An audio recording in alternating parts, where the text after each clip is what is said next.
Daeho sat on the cold metal floor outside the Grand Casino. His clothes were dirty and torn. His face was thin from not eating enough food. Around him, alien creatures walked by in expensive clothes. They looked at him like he was garbage. The casino doors opened and closed many times. Each time bright lights and loud sounds came out. Rich aliens went in and out carrying bags of credits. None of them looked at Daeho twice. A young human boy named Kyujin sat next to him. The boy was also dirty and hungry. He watched the aliens with angry eyes. "Why do we have to beg?" Kyujin asked. "My father was a good man. He worked hard on Earth." Daeho looked at the boy. "Your father was brave. All humans who came here were brave. We left Earth to find a better life. But look at us now," Kyujin said. "We live like animals."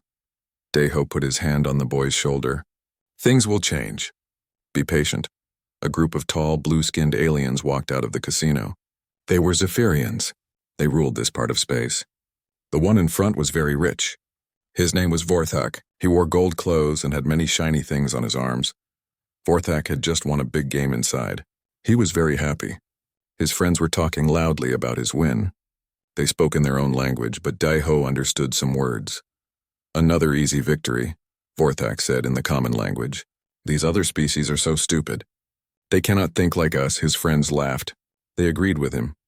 Vorthak saw Daeho sitting on the floor. He stopped walking. A mean smile came on his face. "Look," Vorthak said to his friends. "A human beggar." The other aliens looked at Daeho. They started laughing too.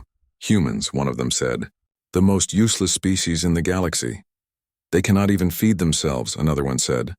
Vorthak walked closer to Daeho. He pulled out a small credit chip from his pocket. It was worth maybe one meal. "Here, human," Vorthak said. He threw the chip at Daeho's feet. "Go buy some food for your pet." He pointed at Kyujin when he said pet. Kyujin's face became red with anger. He wanted to stand up and fight. But Daeho held his arm. "Thank you," Daeho said quietly. He picked up the credit chip. This made Vorthak laugh more. So polite. So grateful. He looked at his friends. "See how easy it is to control them?" Daeho stood up slowly. He was not as tall as Vorthak, but he looked straight into the alien's eyes. "You enjoy games," Daeho said. It was not a question. Vorthak stopped laughing. "What did you say?" "I said you enjoy games. You just came from the casino." "Yes, I do enjoy games. I am very good at them." Vorthak's chest came out with pride. "I just won 50,000 credits." "That is a lot of money," Daeho said.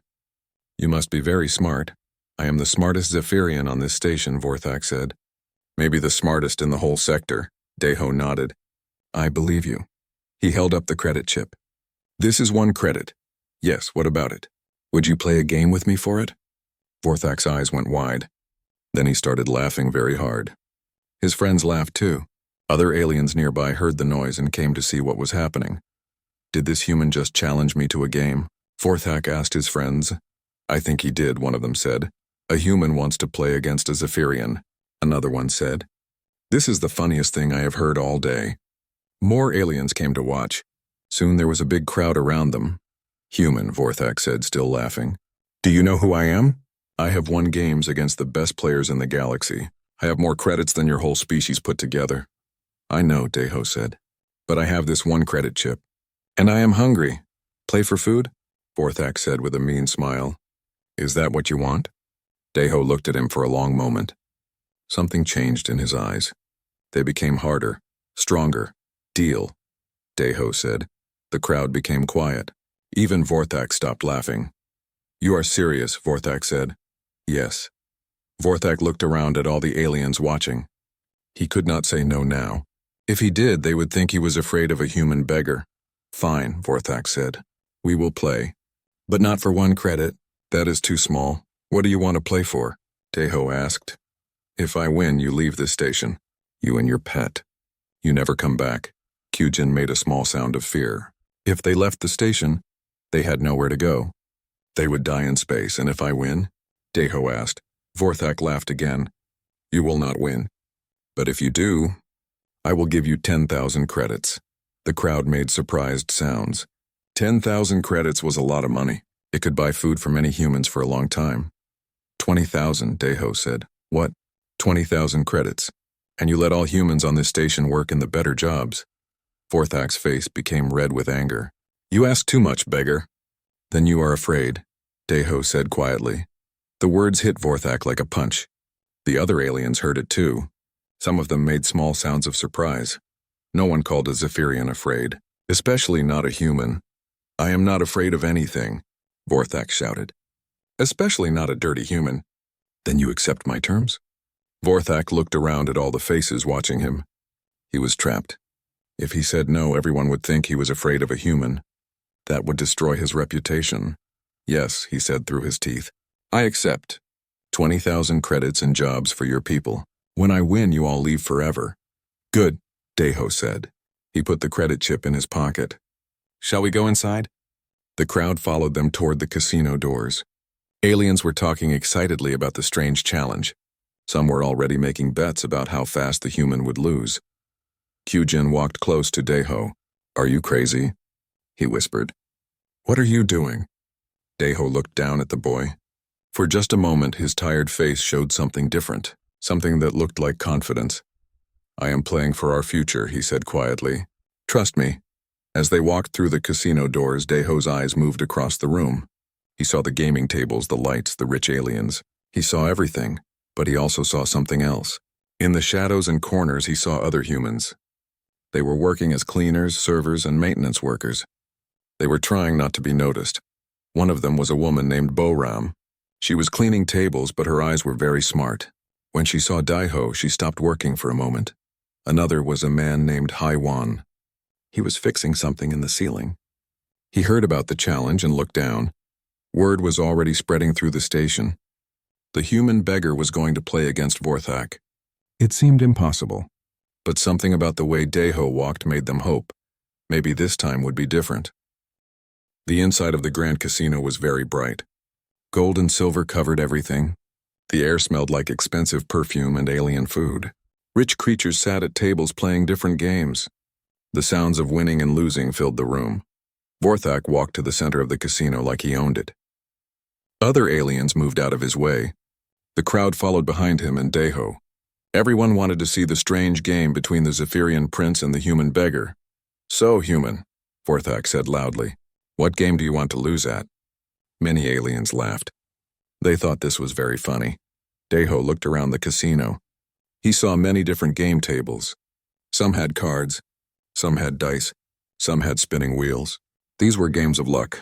The house always won in the end. I want to play Stellar Confluence, Deho said. The laughing stopped. The casino became very quiet. Vorthak's face changed. What did you say? Stellar Confluence. Do you know it? An old alien creature walked over to them. It was made of crystal and light. Its name was Kethmore. It was the casino's game master. It had lived for thousands of years and knew every game in the galaxy. Stellar Confluence, Kethmore said in a voice like breaking glass. Very interesting choice, and what is that game? Kyujin whispered to a human woman standing nearby. The woman was Boram. She had been listening to everything. It is the hardest strategy game in the galaxy, she whispered back. It uses math, probability, and many different kinds of thinking. Is it like chess? Kyujin asked. Chess is like a children's toy compared to Stellar Confluence, Boram said. Vorthak was trying to look confident, but his eyes showed worry. Of course I know Stellar Confluence. I have played it many times. This was not completely true. Vorthak had played it a few times. He was good at it, but not great. Most aliens preferred simpler games. Then you accept? Deho asked. Yes, Vorthak said quickly. He could not back down now. Kethmore moved its crystal hand. A large table appeared in the center of the room. Above it, lights created a three-dimensional game board. It looked like a small galaxy with stars, planets, and space routes. Stellar Confluence, Kethmore announced. The game of galactic strategy. 2 players control space empires. They must expand, trade, fight, and survive. The player who controls the most territory after 50 turns wins. More aliens gathered around to watch. Some had never seen this game before. Others knew how hard it was. But there is more, Kethmore continued. This game tests not just strategy, but also probability math, resource management, and quantum thinking. Few beings can master it.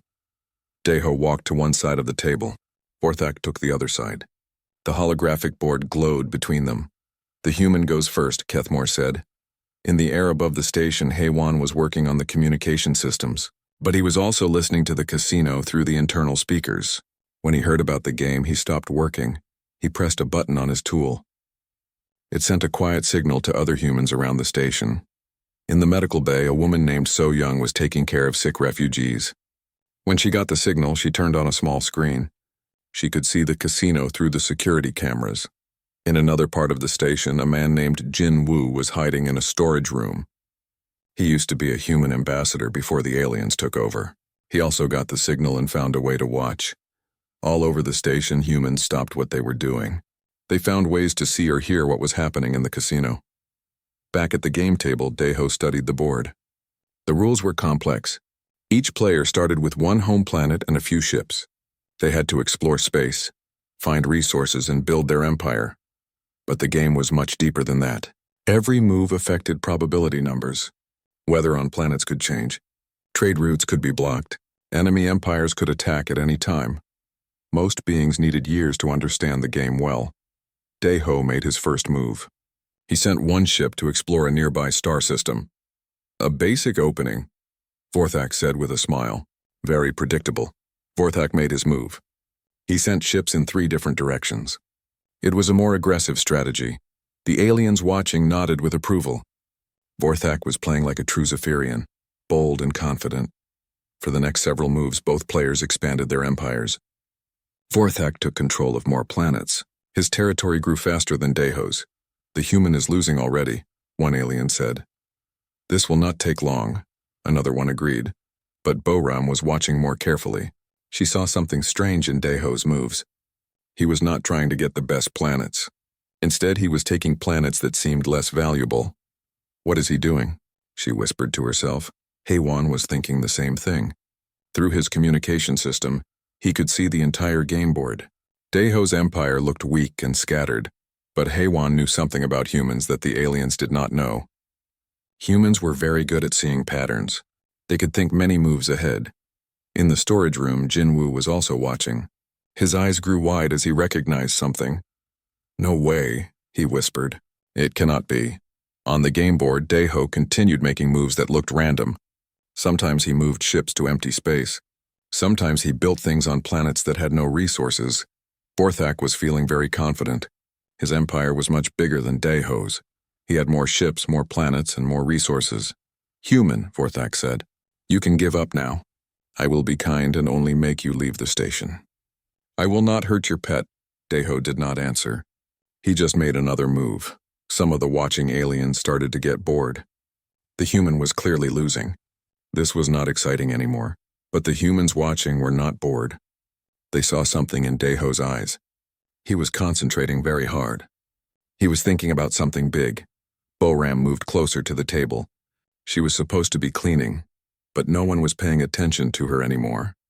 She looked at the game board from a different angle. Suddenly she saw it. Daeho's moves were not random at all. They were following a pattern. A very complex pattern. Oh my God, she whispered. Her voice was so quiet that only Kyujin heard her. What is it? The boy asked. Boram looked at him with amazement in her eyes. I think I know what he is doing, but it is impossible. No one could plan that far ahead. What do you mean? He is not playing to win quickly. He is playing to win completely. He is setting up something that will take many moves to work. Is that good? Boram looked back at the game board.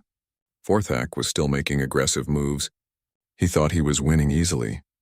If I am right, Boram said, then Daeho is not just trying to beat Vorthak. He is trying to destroy him completely. The game continued. Move after move, Vorthak's empire grew bigger. Daeho's empire stayed small and weak-looking. But deep in the game's complex mathematics, something else was happening. Something that only a few beings in the galaxy could understand. Daeho was building a trap. Not just any trap, but a trap so clever and so well hidden that even the game master Kethmore had not seen it yet. And the best part was this. The trap was using Vorthak's own aggressive strategy against him. Every move Vorthak made to get stronger was actually making the trap stronger too. Soon, very soon, Vorthak would discover what it meant to play against a human who really knew how to think. The game moved into its middle phase. 20 moves had passed. On the holographic board, Vorthak's blue empire covered much more space than Daeho's red empire. The Zephyrian was feeling very good about himself. "Look at the board, human," Vorthak said loudly. "I control twice as much territory as you. My fleets are stronger. My planets produce more resources. You should surrender now." The alien crowd agreed with him. They made sounds of approval. Some were already making bets about how many more moves the game would last. But Deho just studied the board quietly. His finger moved in the air above it, tracing invisible lines between his planets and ships. In the maintenance tunnels above the casino, HFY was watching through a small screen. He was an engineer, so he understood complex systems, and he was starting to see something that made him very excited. "The positioning," he whispered to himself. "He is setting up the positioning." HFY quickly sent a message through the human communication network. It was just 2 words. "Watch carefully." All around the station, humans got the message. In the medical bay, So-Young stopped bandaging a patient's arm. In the storage room, Jin-Woo leaned closer to his hidden screen. In the lower levels, dozens of human workers found ways to see what was happening. At the game table, Deho made his 21st move. He moved a small fleet to what looked like an empty part of space. "Another useless move," Vorthak laughed. "There is nothing there, human. No planets, no resources, no strategic value." But Jin-Woo's face went white when he saw the move. He knew exactly what that position meant. He had seen it before many years ago in a different context. "It cannot be him," Jin-Woo whispered. "He died during the evacuation of Earth. Everyone said he died." Jin-Woo had once been the human ambassador to the Galactic Council. Before the aliens had pushed humans out of civilized space, he had worked with the military. He had known Earth's greatest strategic minds, and one of them had been famous for a very specific type of thinking. A way of fighting that seemed to lose at first but always won in the end. On the game board, Vorthak made his next move. He sent a large fleet to attack one of Deho's planets. It was a strong attack. Deho's planet had very few defenses. "I will take your planet easily," Vorthak said. "Your ships are too weak to stop me." Deho looked at the attacking fleet. Then he did something that surprised everyone. Instead of defending the planet, he moved his ships away from it. "What?" Vorthak said. "You are not going to fight?" "No," Deho said simply. "You are just giving me your planet?" "Yes," the alien crowd made confused sounds. Even in a complex game like Stellar Confluence, no one just gave away their planets. But Boram was watching from her cleaning position near the table. She saw something that others missed. When Deho moved his ships away from the planet, he moved them to a very specific position. The empty space, she realized. He moved them to the empty space where his other fleet went. Now Deho had 2 small fleets in what looked like useless territory. Most players would think this was a mistake. Vorthak took the planet easily. His empire grew even bigger. 30% more territory than the human now, Kethmore announced. The Zephyrian leads by a significant margin. But something strange happened next. When Vorthak took Deho's planet, he had to leave some of his ships there to defend it. This meant his main fleet was now smaller, and the planet he had taken was in a specific location. It was connected to the rest of his empire by only one space route. Deho made his next move. He built a new type of ship, not a warship but a science ship. He sent it to a planet that had no resources and no strategic value.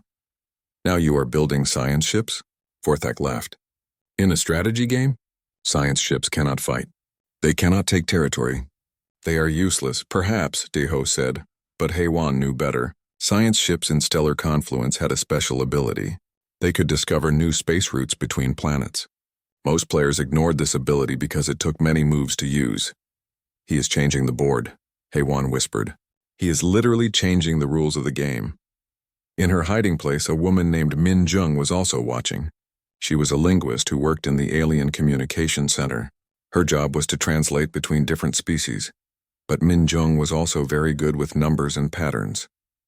As she watched the game, she started to see something amazing. Deho was not just playing Stellar Confluence.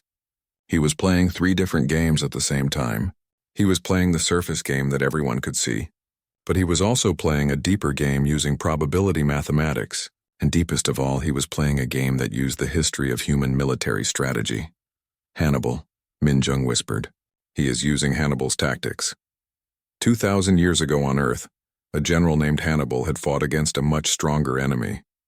He had won by doing exactly what Deho was doing now, He had let his enemy think they were winning while he set up a perfect trap. The game continued. Vorthak kept taking territory. His empire grew bigger and bigger. The alien crowd was getting bored because the humans seemed to be losing so badly. But the humans watching were not bored. They were holding their breath. Daeho's science ship reached its destination.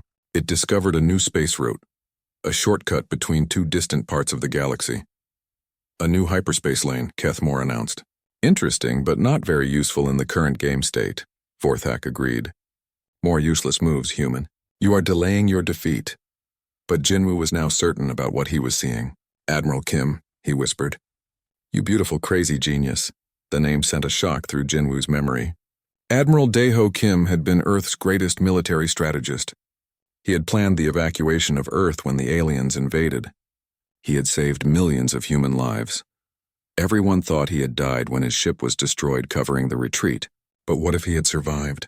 What if he had been here on Nexus Station all this time, pretending to be a beggar? On the game board, Daeho made another move that looked like a mistake. He split his forces into even smaller groups. Now he had tiny fleets scattered all over the galaxy. This is pathetic, Vorthak said.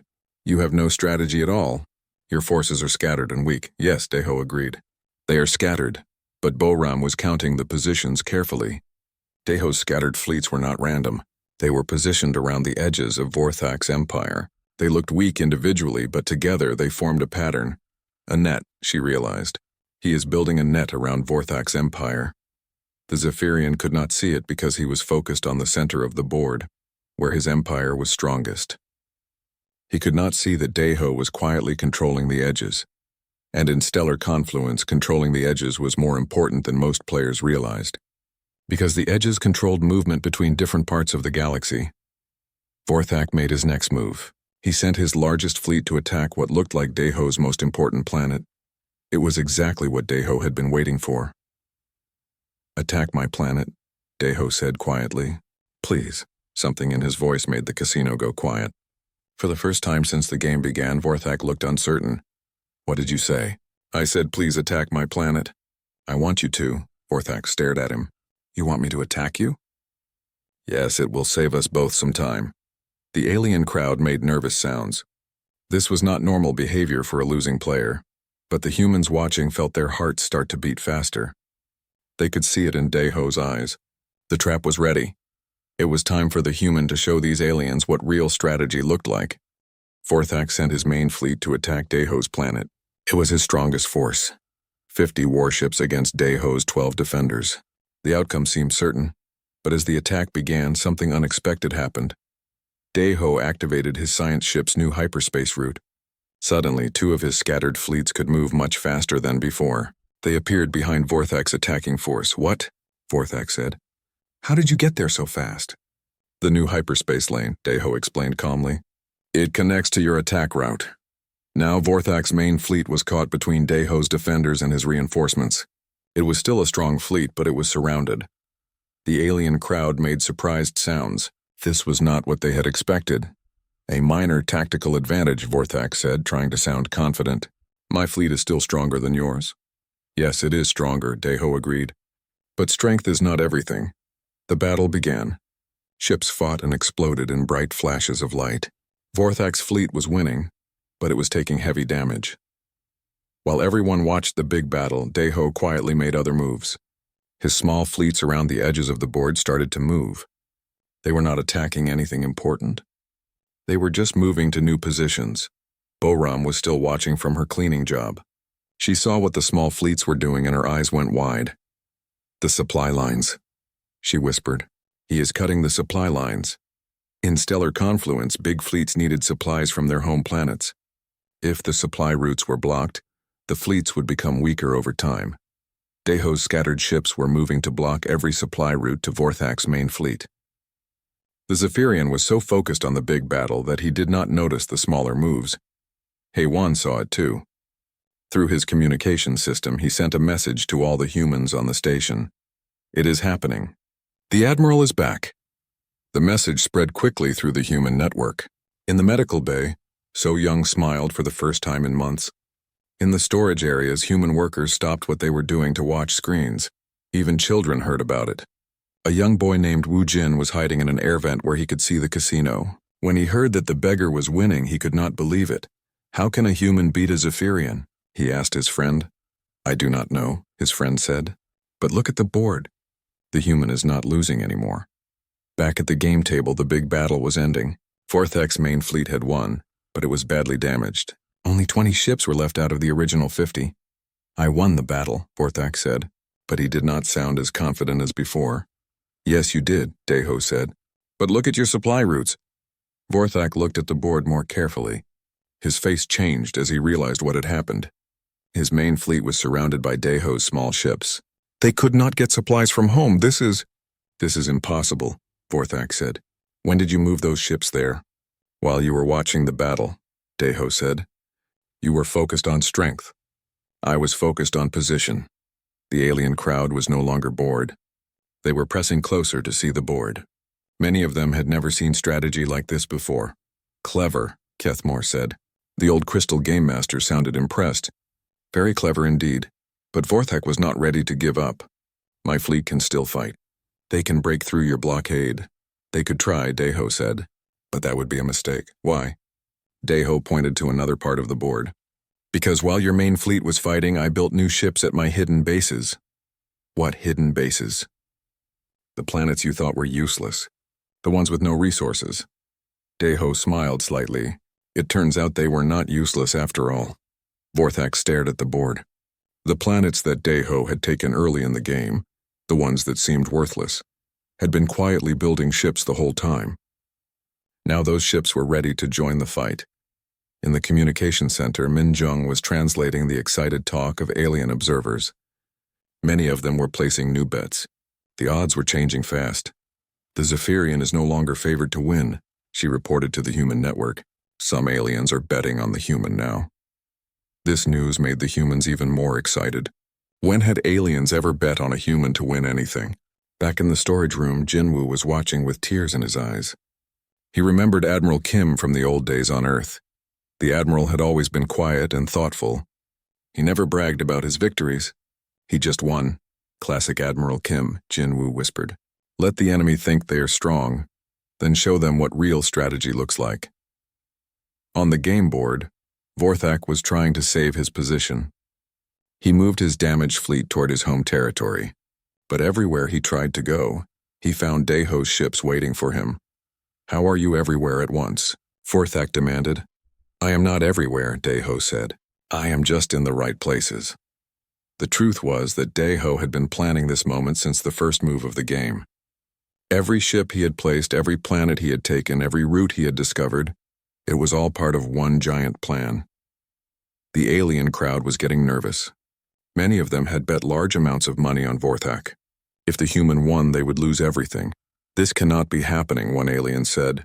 "Humans are not this smart." "Maybe we were wrong about humans," another one said quietly. Hearing this, the human workers in the casino tried not to smile, but inside they felt something they had not felt for a long time. They felt proud. Vorthak made a desperate move. He tried to attack one of Deho's key planets with his remaining ships.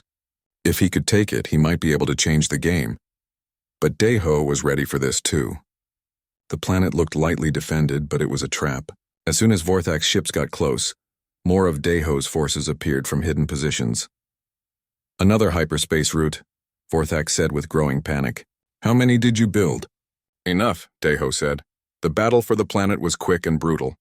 Vorthak's fleet was destroyed completely. He was left with only a few ships scattered around the board. The casino was completely quiet now. Everyone was staring at the holographic display. The board showed the truth clearly. Deho was winning, not just winning a little bit. He was dominating the game completely. "Impossible," Vorthak whispered. "This is impossible." But Kethmore shook its crystal head. "Not impossible. Just very, very difficult. I have never seen strategy like this before." The old game master looked at Deho with new respect. "Where did you learn to play like this?" Deho met its gaze calmly. "I learned from the best teachers in the galaxy." "Who were your teachers?" "History, war, survival." Around the station, humans were celebrating quietly. They could not make too much noise or they would get in trouble. But they shared smiles and whispered words of amazement. For the first time since leaving Earth, they felt like they belonged to something greater than themselves. They felt like they were part of a species that could achieve great things. The game was not over yet. But everyone could see how it would end. The human beggar had outplayed the Zephyrian prince completely, and the most amazing part was this. He had done it while looking like he was losing the whole time. The game was almost over. Vorthak had only 3 planets left, and his few remaining ships were trapped. Deho controlled most of the board. The holographic display showed red territory everywhere. But something strange was happening in the casino. More and more aliens were gathering to watch. Word had spread through the station that a human was defeating a Zephyrian prince at stellar confluence. Many aliens came to see this impossible thing with their own eyes. "How many moves until checkmate?" asked a tall alien with green skin. Kethmore studied the board with its crystal eyes. 3 moves, maybe 4. The human has complete control. Vorthak was sweating now. His blue skin had turned a darker color. He kept looking at the board, searching for some way to escape. But there was none. "You cannot win like this," Vorthak said desperately. "I demand we change the rules. This game is unfair." The alien crowd made angry sounds. Changing rules after losing was considered very dishonorable. "The rules were agreed upon before the game began," Kethmore said firmly. "They cannot be changed now." Deho looked at Vorthak calmly. "You can surrender if you wish." "I will accept your surrender."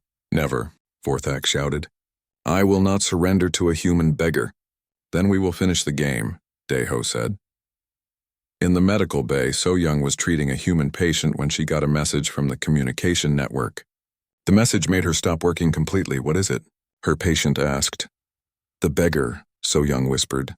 "Someone just figured out who he really is." The message had come from Jinwoo. After watching the game for so long, he was now completely certain about the beggar's identity. Jinwoo activated his emergency communicator. It was a device he had hidden since the fall of Earth. He sent a message to every human on the station. "This is Jinwoo, former Earth ambassador. The human playing in the casino is Admiral Dae-Ho Kim, Supreme Commander of Earth Defense Forces. He is alive, he is here, and he is winning." The message hit the human community like lightning. Admiral Kim was a legend among Earth refugees. He had saved millions of lives during the evacuation. Everyone thought he had died fighting the alien invasion. In the maintenance tunnels, Haewon nearly fell off his ladder when he got the message. "Admiral Kim," he whispered. "The Admiral is alive."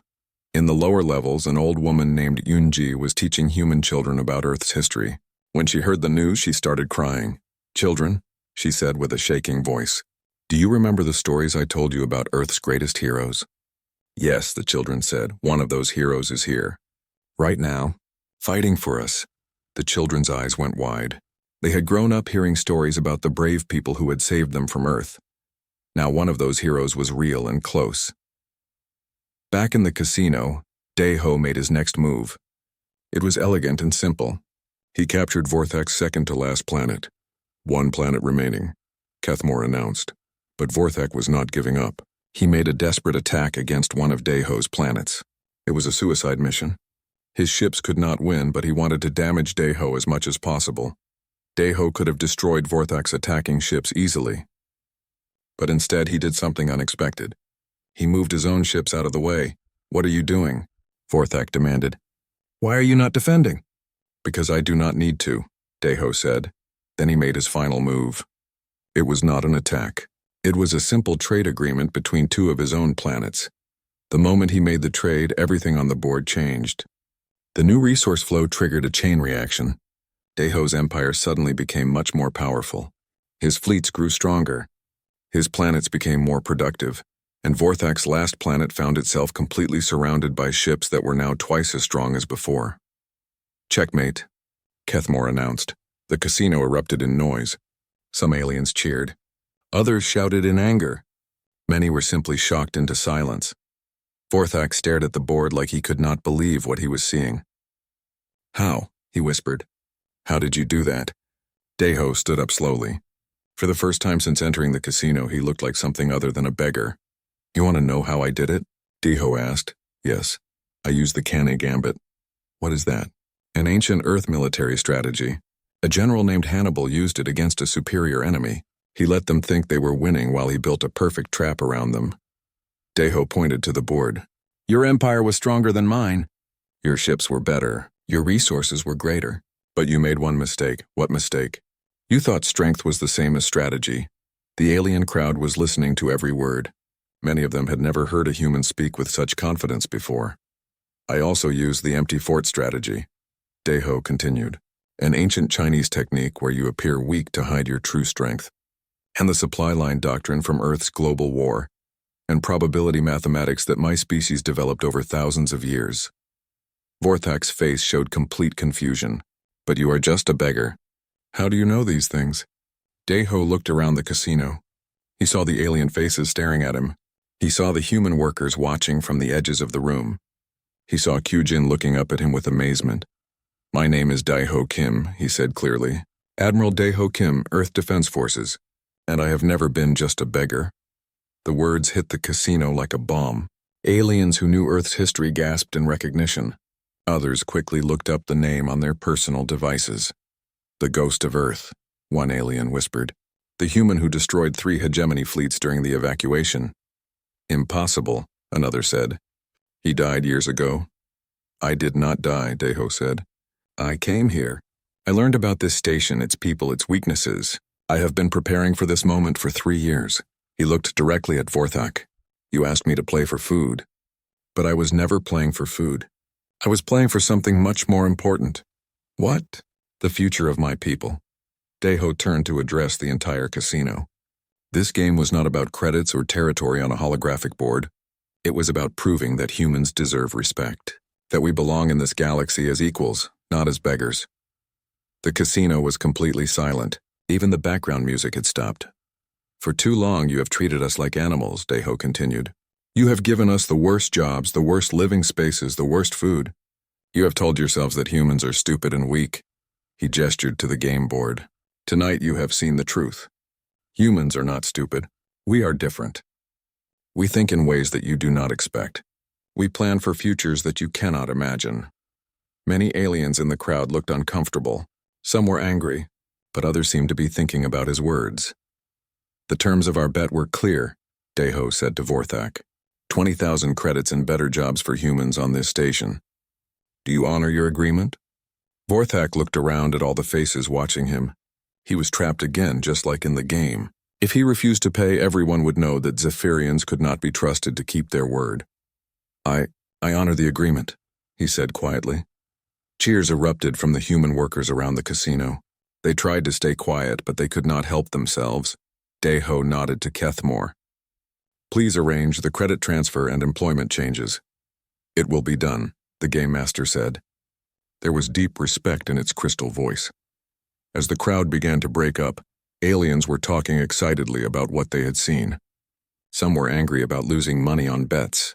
Others were amazed by the level of strategy they had witnessed. But the humans on the station felt something different. They felt hope. Admiral Kim was alive. He had won a victory that proved human worth to the entire galaxy. And best of all, he had done it using the greatest human weapon of all, the power of the mind.